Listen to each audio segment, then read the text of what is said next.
Assalamualaikum warahmatullahi wabarakatuh.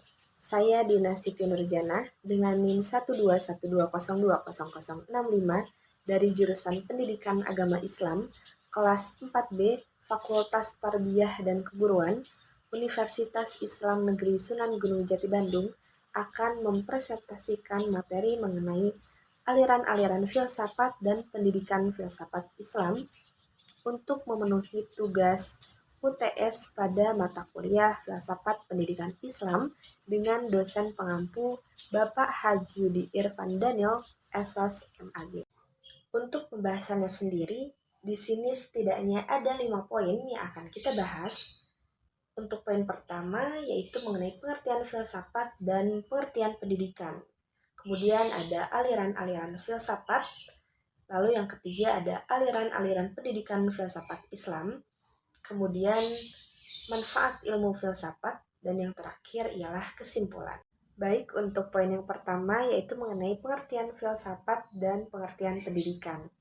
Untuk pengertian filsafat sendiri, di sini diterangkan bahwasanya filsafat ini dikenal pada kisaran tahun 700 sebelum Masehi di Yunani. Nah, dalam bahasa Yunani disebut dengan filosofia, yang mana terdiri dari dua suku kata, yaitu philos atau philia dan juga sophos. Philos ini berarti cinta persahabatan. Nah, sedangkan sophos berarti hikmah, kebijaksanaan, pengetahuan, keterampilan, pengalaman praktis, dan inteligensia. Dengan itu, dengan kata lain, maka filsafat ini merupakan sebuah ilmu cinta kebijaksanaan ataupun kebenaran. Sedangkan untuk pengertian pendidikan sendiri, di sini merupakan bahwasannya tempat untuk membentuk citra baik dalam diri manusia agar berkembang seluruh potensi yang ada ataupun yang dimiliki dalam dirinya sendiri. Untuk poin yang ketiga atau pembahasan yang ketiga yakni mengenai aliran-aliran filsafat. Setidaknya di sini terdapat 6 aliran. Yang pertama yakni ada aliran idealisme, yang mana aliran ini menjelaskan bagaimana di belakang alam empiris atau alam fenomena yang kita hayati terdapat alam ideal. Nah, kelompok ini juga cenderung bersifat spiritual dan berpendapat adanya suatu harmoni yang mendasar antara manusia dan juga alam. Sedangkan aliran yang kedua yaitu ada aliran rasionalisme, yakni aliran yang memandang rasio atau akal sebagai satu-satunya sumber yang dapat dipercaya. Lalu kemudian ada juga yang namanya aliran humanisme. Aliran ini dibagi menjadi dua arah, yaitu humanisme individu dan humanisme sosial. Humanisme individu mengutamakan kemerdekaan berpikir, mengemukakan pendapat, dan berbagai aktivitas kreatif. Sementara itu, humanisme sosial berarti pendidikan bagi masyarakat keseluruhan untuk kesejahteraan sosial dan perbaikan hubungan antar manusia. Lalu kemudian yang keempat ada yang namanya aliran empirisme, yang mana aliran ini kepercayaan terhadap pengalaman. Menurut aliran ini juga pengalaman memberi kepastian yang diambil dari dunia fakta. Lalu yang kelima ada yang namanya aliran kritisisme. Kritisisme ini merupakan cara berpikir yang proses penyusunan keputusan yang terdiri dari subjek dan juga predikat.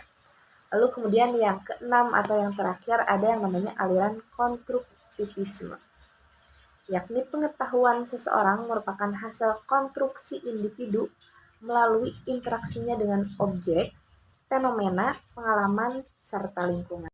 Jika sebelumnya kita membahas mengenai aliran filsafat, mana poin yang keempat yaitu kita membahas aliran di pendidikan filsafat Islamnya, yang mana setidaknya terdapat 3 aliran di sini.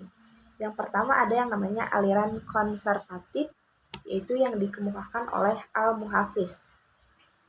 Beliau mengemukakan bahwasannya aliran ini cenderung bersikap murni keagamaan yang mencakup ilmu-ilmu yang dibutuhkan saat sekarang dan akan membawa manfaat kelak di akhirat.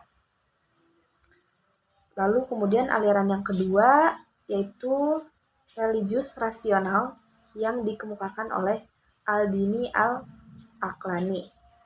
Beliau juga mengemukakan bahwasannya semua ilmu dan sastra yang tidak mengantarkan pemiliknya menuju kehidupan akhirat dan tidak memberikan makna sebagai bekal di sana, maka ilmu demikian hanya akan menjadi bumerang bagi si pemilik kelak di akhirat nanti.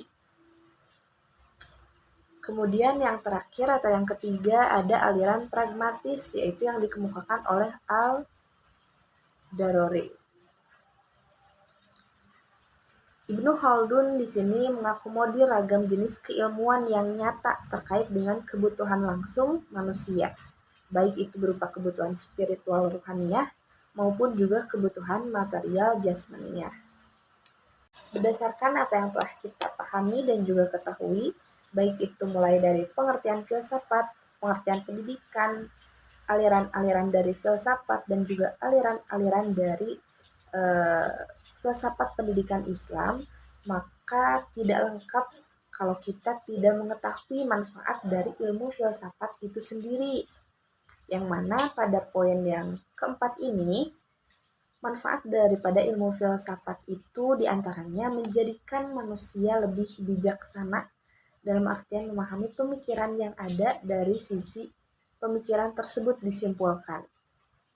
Filsafat juga mendorong seseorang untuk memahami dan menerima sesuatu lebih baik dalam berbagai keadaan atau sisi yang terlihat. Adapun kemudian untuk poin yang kelima atau yang terakhir yaitu kesimpulan.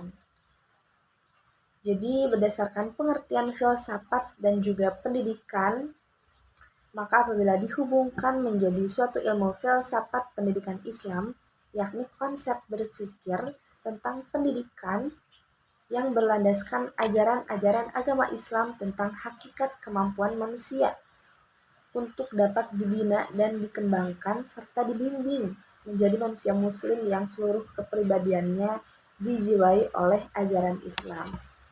Mungkin sekian yang dapat saya sampaikan. Mohon maaf apabila masih terdapat banyak kekurangan serta kesalahan. Wassalamualaikum warahmatullahi wabarakatuh.